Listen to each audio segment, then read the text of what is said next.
যে আপনাদের সামনে আমি কথা বলতেছি, আপনারা আমার কথা জবাব দিচ্ছেন। এখন যদি আপনারা আমার সাথে কথা না বলে এদিক সেদিক তাকান সবাই মিল্লা, আমি ওয়াজ করে মজা পাবো? আমি বলবো দূর আজকে কি ওয়াজ শ্রদ্ধা পাইলাম, এই ওয়াজটা তো ভালো না, থাকা ওয়াজ করবো না, মনোযোগ করে। মনোযোগ নাই আপনাদের, কিসের ওয়াজ করবো? আল্লাহর সামনে দাঁড়ায়া আপনার মন নাম দাইলে, আপনার মন এখানে, আপনার মন ওখানে, আপনার রব তখন কই তুই তো আমার গুরুত্বই বুঝলি না। তুমি কার সামনে দাঁড়াইছি? জগতের মালিকের সামনে। এই জন্য এখন থেকে আসরের নামাজ থেকে আমরা যখন পড়ব, আমরা আমাদের মনটা নামাজে রাখার চেষ্টা করব। আমরা ভাববো আমরা আল্লাহকে দেখছি। যদি দেখছি এই অনুভূতি মনে নাও আসে, নিশ্চয়ই আল্লাহ আমাদেরকে দেখছে। আমি আমার নামাজের ভিতরে দুনিয়াকে ঢুকতে দেব না। রাজি আছেন ইনশাআল্লাহ? নামাজের ভিতরে দুনিয়া ঢুকতে দেব না। যেই মাত্র দুনিয়ার কিছু নামাজে ঢুকতে চাইবে, সাথে সাথে দরজা বন্ধ, সাথে সাথে মনকে আবার নামাজে নিয়ে আসবে। যখন আপনি এই পর্যায়ে ইবাদত করতে পারবেন, তখন আপনি আল্লাহর হয়ে যাবেন, আল্লাহ আপনার হয়ে যাবেন। এটার নাম ইহসান। আমরা কিন্তু আজকে 3 নাম্বার জায়গায় ছিলাম, হুদাল লিল মুত্তাকিন। আমরা ছিলাম তাকওয়ার পর্যায়ের আলোচনায়। 4টা বলেছি বিদায়, চতুর্থটা একটু ব্যাখ্যা করলাম। আমার মূল পয়েন্ট হলো আজকে যারা মুত্তাকি হতে চায়, আল্লাহ বলে আমি মুত্তাকি হওয়ার গাইডলাইন দিয়েই কোরআন নাজিল করেছি।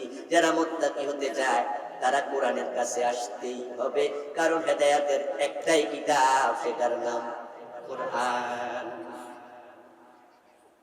কোরআন বাদ দিয়ে হেদায়েত পাবেন না, জান্নাতের পথ পাওয়া যাবে না। যেই সমস্ত মানুষগুলো কোরআনকে জীবন থেকে বাদ দিয়েছে, সমাজ থেকে বাদ দিয়েছে, রাষ্ট্র থেকে বাদ দিয়েছে, এসব বুড়ো মানুষ কিয়ামতের দিন রাসূলুল্লাহর মামলার আসামি হওয়া লাগবে। কোরআন এসেছিল ব্যক্তি জীবনের জন্য, কোরআন এসেছিল পারিবারিক জীবনের জন্য, কোরআন এসেছে সামাজিক জীবনের জন্য, কোরআন এসেছে রাষ্ট্রীয় জীবনের জন্য।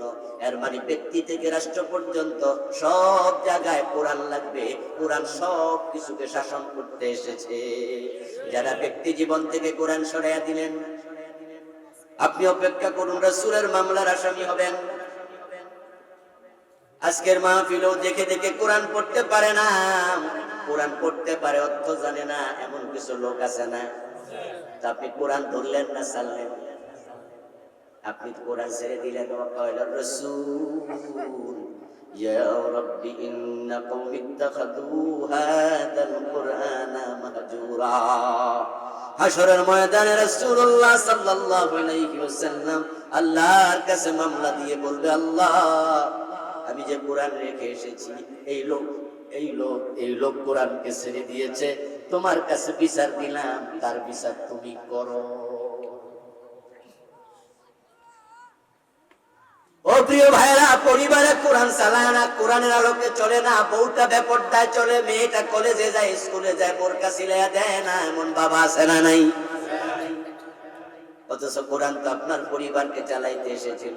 কোরআন তো বলেছে পর্দা করো, ওয়ালা তাবাররাজনা তাবাররুজাল জাহিলিয়াতিল উলা। কোরআন তো আপনাকে বলেছে কু আনফুসাকুম ওয়া আহলিকুম নারা। ও নারীরা, জাহিলিয়াতের যুগের বেপরদা নারীদের মতো বের হইও না, বরং পর্দা করে বের হও। কোরআন তো বলেছে ও মুমিন, তুমি জাহান্নাম থেকে নিজে বাঁচো, নিজের পরিবারকে বাঁচাও। এখন বাবা নামাজে যায়, যুবক ছেলে বেনামাজি, ফজরের টাইমে ঘুমায় আছে, সাথে করে মসজিদে নেয় না, নামাজে দাঁড় করায় না, এমন বাবা আছে না নাই? ও বাবা, কোরআনের আইন কি ধরলো না ছাড়লো? রাসূল মামলা দেবেন, আল্লাহ এ লোক কোরআন পরিবারে ছেড়েছে, তুমি তার বিচার করো। রাষ্ট্র চালাচ্ছে, সমাজ চালাচ্ছে কোরআন ছাড়া। কোরআনের বিধান ছিল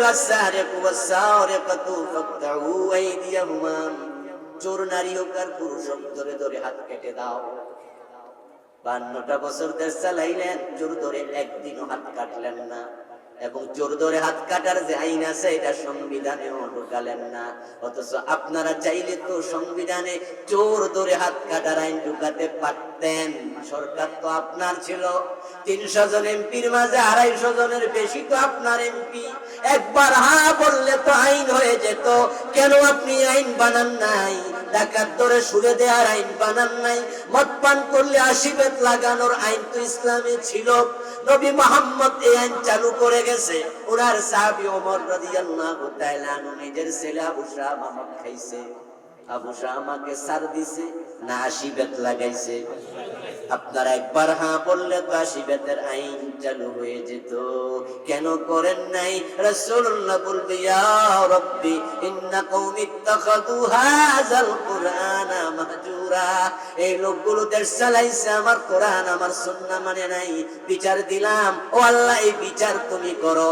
এই 52 বছর যারা বাংলাদেশ চালাচ্ছে কোরআন ছাড়া, কিয়ামতের দিন সবগুলাকে আল্লাহর আদালতে আসামি হওয়া লাগবে। আপনারা খুশি? আমরা তো আর এমপি মন্ত্রী না, এরা আসামি হইলে আমরা। কিন্তু এমপি মন্ত্রীরা তো বলবে আল্লাহ আমাদের ভোটারদেরকে ডাকো, এরা আমরা ভোট দিছে কেন, না দিলে তো আর আমি এমপি হইতাম না, ধরাটাও খাইতাম না।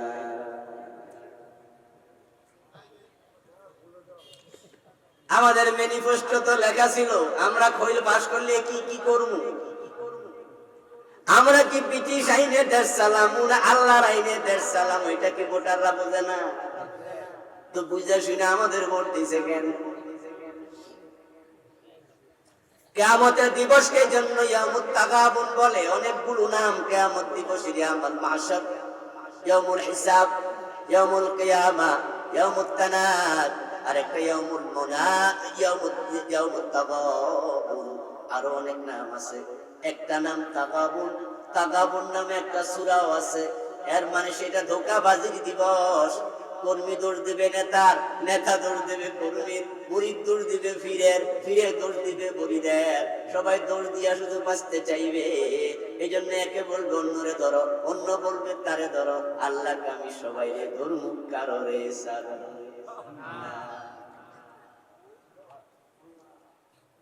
ইন্না তানা সাদাতানা ওয়া কুবারানা ফাদাল্লুনা সাবিলা। কোরআনে আল্লাহ বলেছে কিয়ামত কেমন হবে, হাসর কেমন হবে, কবরে প্রশ্ন কয়টা হবে, প্রশ্নের জবাবগুলা কি হবে, জান্নাত কেমন হবে, জাহান্নাম কেমন হবে, কারা কারা ফুলসিরাত পার হতে পারবে, ফুলসিরাত পার হওয়ার গতিটা কি হবে, কারা কারা পারবে না ফুলসিরাত পার হতে, জাহান্নামে পড়ে যাবে, জাহান্নামে কি শাস্তি হবে। এগুলা কি গোপন বিষয় না কোরআন হাদিসের প্রকাশ্য বিষয়? সবকিছু আলোচনা আছে কিনা? সব আল্লাহ বলে দিয়েছে। প্রশ্নপত্র ফাঁস, এরপর ছাত্র যদি ফেল করে টিচারের দোষ। সেদিন পাপিষ্ঠ নেতাদের ব্যাপারে মুরিদরা বলবে, মুরিদরা কর্মীরা বলবে রব্বানা ইন্না তানা সাদাতানা ওয়া কুবারানা ফাদাল্লুনা সাবিলা। এ ফিসা হুজুরে ধরো আল্লাহ, এ ফিসা আমাদের পথারা করছে। হে কইছিল আমরা সেজদা দিতে, জন্য এর পায়ে সেজদা দিছি। এই নেতারে ধরো, নেতা আমারে মিছিলে ডাকছিল, এজন্য মিছিলে গেছি। নেতারা ইশারা দিছিল, আরেকবার গাড়ি ভেঙে লাইছি, ঠিক না? নেতা কইছে এজন্য মাথা ফাটাই দিছে। তারা আমাদেরকে পথহারা করেছে। এরপরে কি বলবো? আতিহিম দিউফাইন মিনাল আযাব। এই ফিস সাহেব রে বন্ড ফি, এতে কইছে পায়ে সেজদা আমারও মেরে দিছে। এখন আল্লাহ আমারে শাস্তি দিও না, এই যে সেজদা দিছে তো শাস্তি পাইবই, আমারটাও হেরে দাও। আতিহিম দিউফাইন মিনাল আযাব। এ তো দুনিয়াদার নেতা ছিল, এখন আমি তার অনুসরণ করে মানুষের গাড়ি ভাঙছি, বাড়ি ভাঙছি, মিথ্যা মামলা সাক্ষী দিছি। নেতা কইছে মামলা দে, তুই সাক্ষী দে। ও বেটা নির্দোষ ছিল, কিন্তু তার কথা শুনে আমি মিথ্যা সাক্ষী দিয়া বিনা দোষে ফাঁসি দিয়া দিছি, বিনা দোষে জেল খাটাইছি। এমন মিথ্যা মামলা বাংলাদেশে আছে না নাই? যে মিথ্যা মামলাগুলোতে নিরপরাধ মানুষ জেল খাটে, ফাঁসিতে চলে, আপনি কি মনে করেন সেখানে কি কিছু সাক্ষী নাই? কিছু সত্য সাক্ষী, কিছু মিথ্যা সাক্ষী, কিছু পরমাইশি সাক্ষী, কিছু বানানো সাক্ষী, ঠিক না? সাক্ষী ট্রেনিং দিয়া নেয়, কি করবে? ট্রেনিং দিয়া নিছে। আজ থেকে 52 বছর আগে, 50 বছর আগে তখন কি ঘটছে এত কিছু মনে থাকে নাকি? কিন্তু না, এরার হুবহু মনে আছে। আমি নিজে চোখে দেখছি, ও বেটা বাড়িতে আগুন লাগাই দিছে, অমুক মহিলার দর্শন করছে। আরে বাড়িতে আগুন লাগাইছে, আপনি কই আছিলেন? তো আমি আসিলাম, 3 মাইল দূরে আসিলাম, তারপর দূরে গেছি। কেডা কেডা আগুন লাগাইছে? কই যে সামাদারে লাগাইছে, পরিমাণে লাগাইছে, অমুক। ওরে বাবা, কি স্মরণ শক্তি! এবার সাক্ষীর জিজ্ঞাসা করে, বিপরীত পক্ষের জেরাকারী উকিল জিজ্ঞাসা করে, আপনার এত স্মরণ শক্তি, 50 বছর আগের ঘটনা এমনি মনে আছে। আচ্ছা বলুন তো, আজকে বাংলা মাসের কয় তারিখ? কই না, এটা তো আমি জানি না।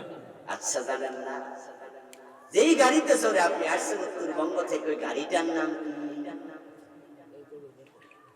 কই না, আমার ভাই টিকিট কেটে দিছে তো আমি খেয়াল করি নাই। আচ্ছা বুঝলাম, তো নামছেন তা কই? যে জায়গায় নামছেন ঢাকা আইসা, ওই জায়গাটার নাম কি? ওইটা তো খেয়াল করি। যাবেন কোন গাড়িতে? টিকিট কাটছেননি? কোন গাড়িতে উত্তরবঙ্গ যাবেন? নাম কোন পারে না, দিন পারে না, তারিখ পারে না, 52-50 বছর আগেরটা সব জানে। বুঝতে হবে, নির্ধারিত জায়গায় এনে সবকিছু মুখস্থ করাইছে।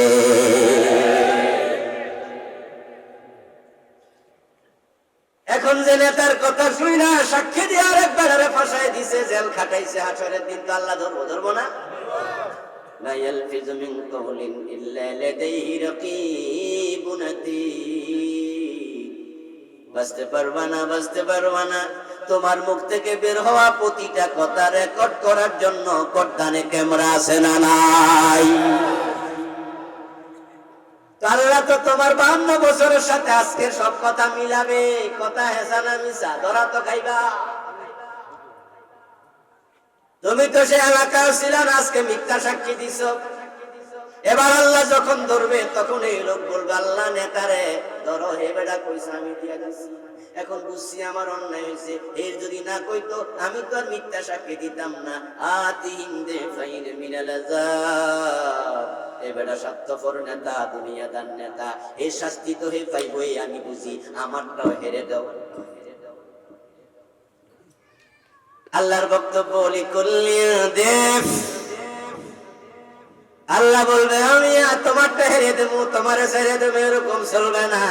চালবাজি করেছো, বাটপারি করেছো, আমি সিদ্ধান্ত নিয়েছি তোদের প্রত্যেককে দ্বিগুণ শাস্তি দিয়ে জাহান্নামে ফেলে দেবো।